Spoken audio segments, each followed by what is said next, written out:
बिस्मिल्लाहिर्रहमानिर्रहीम और अस्सलाम वालेकुम। 24 दिसंबर और पाकिस्तान में मंगल की सुबह। आज अभी तक की अहम खबरें और मेरा तज्जिया। सबसे पहली खबर वाशिंगटन डीसी से, जहां पर वो हुआ है जो चौधरी निजामुद्दीन ने सोचा नहीं था और आपने भी नहीं सोचा था। पिछले 2-2.5 साल से कोशिश तो इसी चीज़ की हो रही थी, लेकिन ये चीज़ इतनी जल्दी होगी, अब्रप्टली होगी और इतनी उरिया तरीके से होगी, ये किसी शख्स ने सोचा नहीं था। यकीनी तौर पर army chief general Asim Munir ने तो बिल्कुल नहीं सोचा था। आज हम आपको वाशिंगटन डीसी से खबर दे रहे हैं कि पिछले 2-2.5 साल से बाइडेन एडमिनिस्ट्रेशन जो इस पूरे रजीम चेंज और पूरी पाकिस्तानी मिलिट्री इस्टेब्लिशमेंट की एक तरह की टैसिट अप्रूवल दे रही थी, एक तरह की अनस्पोकन इनकी सरपरस्ती कर रही थी, आज उन्होंने अपने आप को जनरल आसिम मुनीर और उनकी मिलिट्री इस्टेब्लिशमेंट से डिस्टेंस किया है, अलग किया है और एक वाज़ेह ऐलान कर दिया है कि जनरल आसिम मुनीर और उनकी जो साथ मिले हुए चंद जनरल्स और जो मौजूदा रजीम है शहबाज शरीफ और सारे, वो जालिम है और पाकिस्तान के अंदर उन्होंने मिलिट्री कोर्ट्स के थ्रू जुल्म किया है। आप दुरुस्त सुन रहे हैं, ये हम आपको ट्रंप एडमिनिस्ट्रेशन की बात नहीं बता रहे, या ट्रंप एडमिनिस्ट्रेशन के रिचर्ड ग्रैनल या ट्रंप एडमिनिस्ट्रेशन के किसी और वजीर या सदर ट्रंप की बात नहीं बता रहे, बल्कि ये हम आपको बाइडेन एडमिनिस्ट्रेशन के बारे में बता रहे हैं, जिन्होंने अब स्टेट डिपार्टमेंट से मैथ्यू मिलर ने बाकायदा अपनी स्टेटमेंट जारी की है और कहा यह है कि the United states is concerned by the sentencing of Pakistani civilians in a military tribunal and calls upon Pakistani authorities to respect the right to a fair trial and due process. Aldous की statement इससे भी बहुत ज़्यादा तगड़ी हो सकती थी और कुछ इससे भी तगड़ी स्टेटमेंट जो इन राइटिंग प्रेस रिलीज जारी की है स्टेट डिपार्टमेंट ने, उसमें ज़रूर रखी है, लेकिन ये स्टेटमेंट भी मैथ्यू मिलर से आना, जिनके आप ये कहिए कि होंठों के ऊपर साइलेंट मोड लगा हुआ था जब पाकिस्तान में जिले शाह को शहीद किया, अरशद शरीफ को शहीद किया, ख़वातीन के साथ जो कुछ किया गया, जो सारी तबाही मचाई गई, 26वीं तरमीम, अदालतों के ऊपर हमले, अदालतों के ऊपर कब्जे, वो सब कुछ जो हुआ, यही मैथ्यू मिलर बिल्कुल शफाक चेहरे के साथ कहते थे कि कोई मेरे पास इस बात पर नहीं, वी आर ज़्यादा से ज़्यादा कहते थे we are monitoring the situation in Pakistan, that's it. लेकिन अब ये कहना पड़ रहा है, लेकिन बात यहीं पर ख़त्म नहीं हुई। हमारे वन एंड ओनली रिचर्ड ग्रैनल जो है, उन्होंने इसके ऊपर एक भरपूर स्टेटमेंट दी है, फिर इसका जवाब भी दिया उन्होंने जहां वो पाकिस्तानी चौधरी निजामुद्दीन को सीधा कर रहे हैं, उनके अपने जो मैंने आपको पहले भी कहा था मीडिया के लफाफे हैं उनको सीधा कर रहे हैं, फिर नजम सेठी साहब से लेके एहसन इकबाल सबको सीधा किया और अभी तक एहसन इकबाल के मुंह से चूं नहीं निकली। उन्होंने एहसन इकबाल के ट्वीट्स के ऊपर आप यही कह लें कि रगड़ा फेरा, लेकिन एहसन इकबाल हो या कोई भी हुकूमती वजीर हो, एक चूं किसी के मुंह से अभी तक नहीं निकली कि वो रिचर्ड ग्रैनल का जवाब दे पाएं या चलें इस क्रिटिसिज्म का कोई शाइस्ता जवाब ही दे दें। पाकिस्तान में तो आपको पता है ये करैक्टर असैसिनेशन करते हैं, सब कुछ करते हैं, धमकियां देते हैं, लेकिन अभी तक रिचर्ड ग्रैनल को एक जवाब भी शहबाज शरीफ के किसी वजीर या चौधरी निजामुद्दीन के किसी सहूलतकार ने या किसी भी जिनकी वो सरपरस्ती करते हैं टाउट्स की, किसी ने नहीं दिया, सवाए जियो टीवी से एक फ्रेंडली किस्म का, फ्रेंडली तो नहीं था वैसे, वो गंदगी से भरपूर मजाइल था जो हम जिन्स परस्त वाला इन्होंने फायर करके देखा था, और उसके फिर जो ताबड़तोड़ वापस जवाब आए रिचर्ड ग्रैनल से, उसके बाद चरागों में रोशनी नहीं रही और इस वक्त army chief general Asim Munir और उनके साथियों को समझ नहीं आ रही कि करें तो करें क्या। आगे मैं आपको खबर देता हूँ कि वाशिंगटन डीसी के अंदर पाकिस्तानी सफारत खाने में इस वक्त क्या हो रहा है, वो भी इंटरेस्टिंग खबर है, लेकिन पहले जो मैथ्यू मिलर के साथ रिचर्ड ग्रैनल ने की है वो आपके सामने रखते हैं। अब ये जो मैथ्यू मिलर का ट्वीट था, मैंने आपको कहा कि ये अभी भी उतना सख्त नहीं है जितना जो कुछ पाकिस्तान में हो रहा है उतना सख्त होना चाहिए, लेकिन पहले आपको बताते हैं कि रिचर्ड ग्रैनल ने इस पर क्या लिखा। तो रिचर्ड ग्रैनल मैथ्यू मिलर के ट्वीट पर लिखते हैं, you are late and this is too little and too weak, speak normally, free Imran Khan. बहुत भारी ट्वीट किया है और ये उन्होंने अपने मुल्क का जो वजारत खारजा है उसके जो स्पोक्स पर्सन है, दूसरे लफ्ज़ों में के स्पोक्स पर्सन की गवर्नमेंट के स्पोक्स पर्सन, उनको उन्होंने हैवी हैंडेडली, आप अगर सफारती ज़ुबान में कहें तो रगड़ कर रख दिया है और उनको उन्होंने कहा है कि आप इतने लेट बोले हैं और वो भी इतना कमज़ोर बोले हैं, इसका आप कोई फ़ायदा नहीं, स्पीक नॉर्मली, कुछ तो बोलें, नॉर्मल बोलें, ये सब सफाकियत है, ये सब आपकी हिपोक्रेसी है, हिपोक्रेसी साइड पे छोड़िए, नॉर्मल बोलिए और कहिए कि फ्री इमरान खान, सीधा सीधा कहिए। ये अब रिचर्ड ग्रैनल जो है किसी और को नहीं कह रहे, ये बाइडेन एडमिनिस्ट्रेशन को डायरेक्टली कह रहे हैं, no this is very serious. जी हाँ, आप दुरुस्त सुन रहे हैं, this is serious and this is very serious. और इससे आपको अंदाजा होगा कि आने वाले 20 से 25 दिनों में पाकिस्तान में क्या होने जा रहा है, या कम अज कम वाशिंगटन डीसी से क्या होने जा रहा है। हम इससे पहले ही आपको बता चुके हैं कि 13 जनवरी को जो ब्रिटिश पार्लियामेंट है उसमें एक हेयरिंग हो रही है और इन्हीं अवाइल के अंदर अमेरिका की जो कांग्रेस है उसके अंदर भी एक हेयरिंग हो रही है, और उसके साथ साथ जो रिचर्ड ग्रैनल के आप बयानात हैं वो भी आप देख पा रहे हैं। और उसके साथ साथ मैं यहाँ खुसूसी खराज तहसीन पेश करूंगा पाक पैक को, क्योंकि आप में से बहुत सारे लोग सोच रहे हैं कि ये रिचर्ड ग्रैनल साहब तक पहुंचा कौन है। तो ये पाक पैक जो है और जो मिशिगन के अंदर पाकिस्तानी हैं, ये उनके सर पर सेहरा जाता है। उन्होंने असल में इनको इंगेज किया, उनकी इनसे मुलाकात हुई, 90 मिनट लंबी इनके साथ मीटिंग हुई थी रिचर्ड ग्रैनल के साथ, जिसमें उन्होंने ओवरऑल मुस्लिम वर्ल्ड के जो तासरात है वो रखे, और फिर जो कुछ इमरान खान के साथ पाकिस्तान में और पाकिस्तान के साथ किया गया वो रिचर्ड ग्रैनल के सामने रखा। एक जूम मीटिंग के अंदर भरपूर मीटिंग थी, और पाक पैक के जितने भी लोग इसमें शामिल थे या दूसरे लोग शामिल थे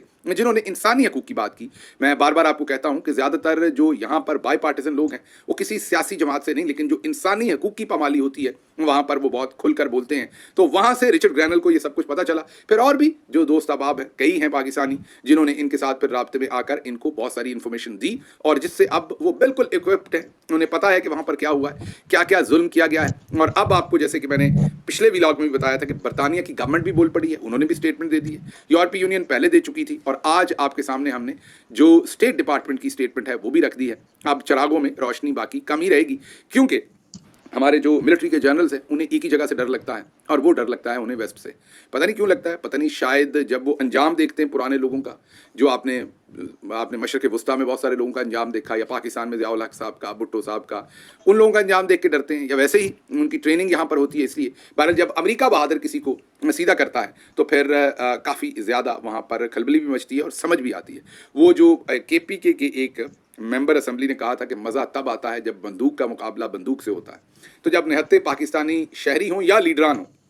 उनके साथ हमारे मिलिट्री जनरल्स का मुकाबला होता है तो बात समझ नहीं आती, लेकिन जब अमेरिकी लीडरशिप के साथ बात होती है, बंदूक का मुकाबला बंदूक, या दूसरे लफ्ज़ों में कहें बंदूक का मुकाबला तोप से होता है, तो फिर बात समझ आती है, और बहुत जल्द जो है वो सेंस प्रिवेल करती है। लग रहा है कि अब मामलात उस तरफ चल रहे हैं। अगली खबर आपके सामने रखते हैं, और वो खबर भी वाशिंगटन DC से है। जो पाकिस्तान के सफ़ीर हैं यहाँ पर बहुत मुश्किल में है, क्योंकि हुकूमत ने एक तो सऊदीया में जो पाकिस्तानी सफ़ीर हैं उनकी ज़िंदगी मुश्किल कर रखी है। मोहम्मद बिन सलमान साहब से गालिबन शायद गुजारिश की जा रही है कि किसी तरीके से हमारे इसहाक डार साहब को या शहबाज शरीफ साहब को, किसी एक को जो है किसी तरीके से सदर ट्रंप का जो हल्फ बर्दारी की तकरीब है उसके अंदर बुला लिया जाए। और दूसरा ये कहा जा रहा है कि सफ़ीर को, जो पाकिस्तानी सफ़ीर वाशिंगटन DC में, कि कुछ भी करो एक पास ज़रूर लेकर दो।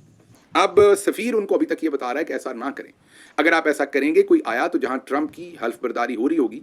उसके बाहर बड़ा एहतजाज हो जाएगा। और वो दुरुस्त कह रहे हैं, अगर प्रेसिडेंट ट्रंप की हल्फ बर्दारी की तकरीब पर किसी पाकिस्तानी को बुलाया, मीन्स किसी पाकिस्तानी का मतलब ये दो इनकी बात कर रहा हूँ, ये जो रजीम है करंट, इनमें से किसी को बुलाया, तो जाहिर है जो पाकिस्तानी डायस्पोरा है वो सदर ट्रंप के सामने या उनकी जो एडमिनिस्ट्रेशन है उसके सामने भरपूर एहतजाज भी करेंगे और आवाज़ भी उठाएंगे। लेकिन इस वक्त इनके लिए बहुत बड़ा मसला बना हुआ है, क्योंकि चौधरी निज़ामुद्दीन ने कहा है कि कुछ भी करो, हम भी कोशिश कर रहे हैं अपनी जगह बनाने की, आप भी कोशिश करें। तो भरपूर ट्राई हो रही है। वाशिंगटन में जो पाकिस्तानी सफ़ीर है वो तो हाथ खड़े किए हुए अभी, लेकिन देखते हैं आने वाले दिनों में क्या होता है। हो भी सकता है, क्योंकि कई तरह के ये अपने जो कॉन्टैक्ट्स हैं उन्हें यूज़ कर रहे हैं। लेकिन अगर ये किसी तरह से इस तकरीब में आ भी गए तो कुछ फ़ायदा नहीं है, क्योंकि तकरीब में हज़ारों लोगों ने आना है, लाखों लोगों ने आना है, दूसरे लफ्ज़ों में ये भी उनमें से एक होंगे, इससे ज़्यादा अहमियत नहीं होगी। लेकिन पाकिस्तान में उसको ज़रूर सेल किया जाएगा और उसी के लिए इस वक्त भरपूर कोशिश की जा रही है। लेकिन देखते हैं ओवरऑल अगर आप देखें तो रजीम की जो अभी तक की कामयाबियाँ हैं, जो मैं बहुत ही, वैसे तो कामयाबियाँ बहुत सारी हैं, लेकिन ये जो पिछले चंद हफ्ते में रजीम ने कामयाबियाँ समेटी हैं जनरल आसिम मुनीर साहब और उनके साथियों ने, एक तो GSP+ को ख़तरे में डाल दिया है, दूसरा मिसाइल प्रोग्राम पर पाबंदियां लगवा ली। ये भी जाहिर है अगर ये बेहतर सफारतकारी करते, बेहतर इंगेजमेंट करते तो ये काम ना होता। SIFC खाली हाथ है, उसमें से कुछ नहीं आया और आप खुद मान गए हैं। पहले तो इर्द गिर्द की दुनिया कहती थी, अब खुद ही मान रहे हैं कि उसमें कुछ नहीं आया। अब जो पब्लिक ने एक फौजी अस्करी प्रोडक्ट्स का बाइकआउट किया हुआ है, उसमें जो कुछ हमारे सामने आ रहा है उसमें नज़र आ रहा है कि नूरपुर मिल्क हो या दूसरी चीज़ें हों जो पैरिशेबल है, ज़्यादा जल्दी, दलिया शलिया को तो थोड़ा टाइम लग जाता है, लेकिन जो पैरिशेबल है इमीडिएटली, चीज़ है, दूध है, उनके ऊपर एक पैकेट के साथ, एक कार्टन के साथ एक कार्टन फ्री की कई जगहों पर तस्वीरें लगी हुई हैं। उसके बाद 1237 हमारे फौजी जो हैं वो शहीद हुए हैं। ये भी माओं के बच्चे हैं जो माएँ शहीद होने के लिए नहीं भेजती, ये हमारे भाई हैं, हमारा फ़ख्र है। लेकिन हम हमेशा, क्योंकि शहादत एक बहुत बड़ा दर्जा है, तो जो हमारी नाकस कारकर्दगी है, जो हमारी नाकस मनसूबाबंदी है, जो हमारी नाकस हिकमत अमली है, उसको छुपा लेते हैं शहीद के पीछे और कहते हैं कि शहीद हो गया, बहुत बड़ा दर्जा है। कोई शक नहीं, शहादत बहुत बड़ा दर्जा है, लेकिन हमारे बेटे क्यों इतनी तादाद में शहीद हों, हमारे भाई क्यों इतनी बड़ी तादाद में शहीद हों? हम क्यों कोई मुनासिब हिकमत अमली नहीं बनाते कि हम उनकी ज़िंदगियाँ बचा सकें? फिर आइनी और कानूनी ढांचा तबाह कर दिया। अब जजों को समझ नहीं आ रही, जिनसे इन्होंने ये सब कुछ करवाया उनको भी समझ नहीं आ रही कि किधर जाए। अवाम का फ़ौज से एतमाद जो है वो आपके सामने, मुझे कहने की ज़रूरत नहीं, आज सब खुलकर कह रहे हैं कि अवाम और फौज जो है वो एक दूसरे से कितनी उसमें बदएतमादी इस चंद लोगों ने क्रिएट कर दी है और सिर्फ अपने मफादात के लिए भारत की आज़ाद कश्मीर के अंदर दरअंदाजी की पिछले दिनों खबरें आई, फिर आज़ाद कश्मीर के अंदर कितनी रेस्टलेसनेस है वो आपके सामने है, बलूचिस्तान, केपी, ये तमाम चीज़ें आपके सामने हैं, और इंटरनेशनल फ्रंट पर पाकिस्तान के साथ क्या हो रहा है वो भी आपके सामने है। तो हम यही कह सकते हैं कि ये आपकी जो कामयाबी का सफ़र जितनी तेज़ी से जारी है, अगर यही आपकी स्पीड रही तो जो रहा सहा पाकिस्तान का इंटरेस्ट है आप उसको भी तबाह कर देंगे। तो मेहरबानी कीजिए आप साइकिल से नीचे उतर आइए, मज़ीद तबाही मत कीजिए। खैर जी, अगली खबर आपको लंदन से रखते हैं, बहुत ही इंटरेस्टिंग खबर। लंदन में एक रेस्टोरेंट है जिसका नाम है नवाब। आप उस नवाब रेस्टोरेंट के ऊपर अक्सर फंक्शंस होते हैं, काफ़ी बड़ा उनका हॉल है, उसके अंदर काफ़ी लोग आ जाते हैं। तो पटवारस्तान ने यह फैसला किया कि क्योंकि पाकिस्तान तहरीक इंसाफ जो है उनका जो इंटरनेशनल चैप्टर्स हैं, जो ओवरसीज़ पाकिस्तानी हैं, उन्होंने मरबूत तरीके से आवाज़ उठाई हुई है। एक उन्होंने भौचाल मचा रखा है पूरी दुनिया के अंदर, इमरान खान की सपोर्ट में आवाज़ उठाई हुई है। तो पाकिस्तान मुस्लिम लीग नवाज ने, मरियम नवाज, नवाज शरीफ और ख्वाजा आसिफ और चंद लोगों ने, एहसन इकबाल भी उसमें शामिल थे, इन्होंने पिछले दिनों पाकिस्तान में एक मीटिंग की थी जिसमें फैसला हुआ कि पाकिस्तान के जो मिलिट्री जनरल्स हैं वो अब इंटरनेशनल फोरम्स का बहुत प्रेशर लेना शुरू हो गए हैं। ये ना हो कि प्रेशर बढ़ जाए और माजी की तरह ये पतली गली निकल जाएं और इमरान खान को इन्हें रिहा करना पड़े, तो फिर हमारे पल्ले तो कुछ भी नहीं रह जाना। तो हम किसी ना किसी तरह से अपनी जो इंटरनेशनल हमारी तंजीम है उसको एक्टिव करें और वहाँ पर प्रेशर बनाने की कोशिश शुरू करें। इस प्लानिंग के तहत लंदन में नवाब जो रेस्टोरेंट है उसके ऊपर ये सब कुछ किया गया और वहाँ पर पूरे यूरोप से लोगों को रोटी के लिए जो है वो लाया गया और हर बंदे की ड्यूटी लगाई गई कि तुमने 5-5, 10-10 बंदे लेकर आने। बंदे इन्होंने को 400-500 वहाँ 600-700 इकट्ठे भी कर लिए। जब आपको पता है तगड़े बंदे का वलीमा हो तो वो भी 2000 बंदा इकट्ठा कर लेता है। तो इसी तरह से लोगों की जिम्मेदारी लगा के लिस्ट बना के कि तुमने 5 लाने, वरना आपने लोग कितने हैं वो तो जब मरियम बाजी की सर्जरी हुई थी बीच चौराहे में, आपको याद है कि अगले दिन इनको पूरे यूरोप से सिर्फ 4 लोग मिले थे। याद है आपको वो जो स्विट्जरलैंड के अंदर 4 लोग खड़े नारे लगा रहे थे, बल्कि इनका तमस्खर उड़ा रहे थे, वो भी इटली से बेचारे पकड़ के लाए थे। तो अब इन्होंने खैर हर जगह से 4-4, 5-5, 10-10 लोगों को इकट्ठा किया और वहाँ 500-600-700 बंदा इकट्ठा किया। लेकिन खबर अंदर की ये है कि वहाँ पर ख्वाजा आसिफ साहब ने गाली गलोच, गंदी गाली गलोच नहीं, लेकिन गंदी गाली गलोच से थोड़ी शॉर्ट ऑफ दैट, ये अंदर बैठे हुए बंदे ने मेरे साथ फ़ोन पे बात की, मुझे पूरी तफसील दी। उन्होंने तकरीबन गंदी गाली गलोच के करीब अल्फाज जो हैं वो नून लीग की जो ओवरसीज़ की सारी इनकी लीडरशिप वहाँ बुलाई हुई थी उनको दी। उन्होंने कहा देखो पीटीआई वालों ने क्या कुछ बर्पा करके रखा और तुम लोगों से कुछ भी नहीं होता, तुम लोगों ने हमारे पल्ले कुछ नहीं छोड़ा, हमें तबाह करके रख दिया। बड़े बड़े नाम लिखते हो, सदर फलाना और सदर फलाना, और पाकिस्तान में आके भी तस्वीरें खिंचवाते हो और पल्ले तुम लोगों के कुछ नहीं किया। कुछ करो यहाँ पर, किसी तरह से पीटीआई का जो है मुकाबला करो। इससे पहले भी याद कीजिए एक मीटिंग की गई थी जब ये हाल ही में लंदन में थे और ख्वाजा आसिफ साहब को किसी ट्यूब में लंदन की गंदी गालियाँ पड़ी थी और इन्होंने भी वापस गंदी गालियाँ दी थी। एक नाखुशगवार वाक़या था, ना होता तो बेहतर था, लेकिन बहरहाल जिस तरह से बाऊजी और बाजी मरियम की वहाँ पर पब्लिक ने सही तरीके से आपने देखा चोर चोर के नारों से हर जगह इस्तकबाल किया था। उससे पहले इनकी स्विट्जरलैंड में सर्जरी हुई थी, तब इन्होंने लंदन में एक सिटिंग की थी अपनी ओवरसीज़ जो भी इनका चैप्टर है उनके साथ, और उसमें ख्वाजा आसिफ ने कहा था कि पाकिस्तान में हमने सब कुछ कंट्रोल में रखा हुआ है, आप लोग बैरूनी महाज संभालें। तो तब भी इन्होंने उनको एक वार्निंग दी थी, अब दोबारा वार्निंग दी और तकरीबन रोते रहे हैं वहाँ उनके सामने, तकरीबन रोए तो नहीं है लेकिन बैन डालते रहे तकरीबन, और गंदी गालियों से शॉर्ट जो गालियाँ होती हैं वो दी हैं अपनी लीडरशिप को। लेकिन मैं ख्वाजा साहब आपको ये बता दूँ कि जिस तरह के आपने दोस्त इकट्ठे किए हुए हैं,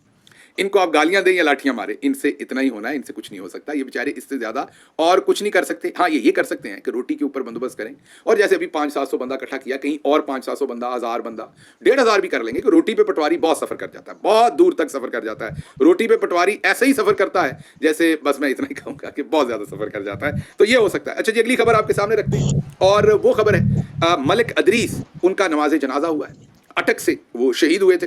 आपको पता है कि ज़ख्मी रहे, हॉस्पिटल में रहे, उनका इलाज होता रहा, उनको भी गोलियां मारी गई थी और वो शहीद हो गए। और कल उनका 2 बजे दोपहर अटक में नमाज जनाजा था। इसमें अफसोस की बात यह है कि उनके भाई ने ट्वीट किया और कहा कि उनके भाई पर कोई मेन लीडरशिप में से वहाँ पर लोग नहीं पहुँचे। अब ये बहुत ही अफसोसनाक बात है। इमरान खान को पता चलेगा तो उन्हें बहुत गम होगा। उसकी वजह ये है कि ये जो अटक है ये आप सबको पता ही है, लेकिन जस्ट बताने के लिए कि ये उतना ही केपी का है, उतना ही पंजाब का कह लेंगे, क्योंकि केपी के बॉर्डर का पहला जो है ये शहर है। दरियाई सिंध के उस तरफ केपी है, इस तरफ जो है वो पंजाब है, और पंजाब का पहला शहर अटक है। और मैंने जैसे कहा कि ये केपी से बाहर नहीं है, केपी से जुड़ा हुआ है। तो केपी में से भी हमारे बहुत सारी मेन लीडरशिप आ सकती थी, पंजाब में से भी जानी चाहिए थी, इस्लामाबाद में से भी जानी चाहिए थी, लोग भी इधर ही थे। कोई ऐसा नहीं था कि कोई बलूचिस्तान में या कहीं और कोई जलसा हो रहा था तो सारी लीडरशिप वहाँ पहुँची हुई थी। तो ये अफसोसनाक बात है। हमारी जो मेन सेंट्रल लीडरशिप है सारी की सारी, उनमें से कुछ लोगों को जाना चाहिए था, या जो बड़े बड़े नाम हैं उनको जाना चाहिए था। अगर वर्कर्स के जनाजे पर भी हम नहीं जा सकते तो फिर और जिम्मेदारी हमने क्या अदा करनी है। उसके साथ साथ दूसरी खबर आपके सामने जो रखी थी हमने पहले भी बताया था आपको कि जो सफारिश सत्ती साहब के बेटे अनीस सत्ती को कत्ल किया था डी चौक में और शहीद किया था, उसके भाई को और कज़न को अगवा कर लिया था, उनके बाकी सारे ख़ानदान को केपी में महफूज रखा गया था। 2 लोग इस्लामाबाद में थे, उनको अगवा करके उनसे ज़बरदस्ती अदालत में बयान दिलवाया गया कि हम FIR पे कोई कार्रवाई नहीं करवाना चाहते, इस FIR को बंद कर दिया जाए। दूसरी तरफ ये सब कुछ जो है वो हो रहा है और ये तमाम चीज़ें जो हैं वो की जा रही हैं। आगे जो 26 नवंबर के गिरफ्तार 600 कारकुन जो हैं उनको अदालत पेशी पर लाया गया, लेकिन अदालत पेशी पर लाने में हुकूमत खुद ही फंस गई, क्योंकि ये जितने भी कैदी थे, ये जब सड़कों पर से इन्हें गुजारा जा रहा था तो वो कैदी नंबर 804 के नारे लगा रहे थे जो प्रिजन वैन्स गुजर रही थी। तो रजीम के लिए खुद ही मुसीबत पड़ गई कि ये हमने क्या कर लिया है।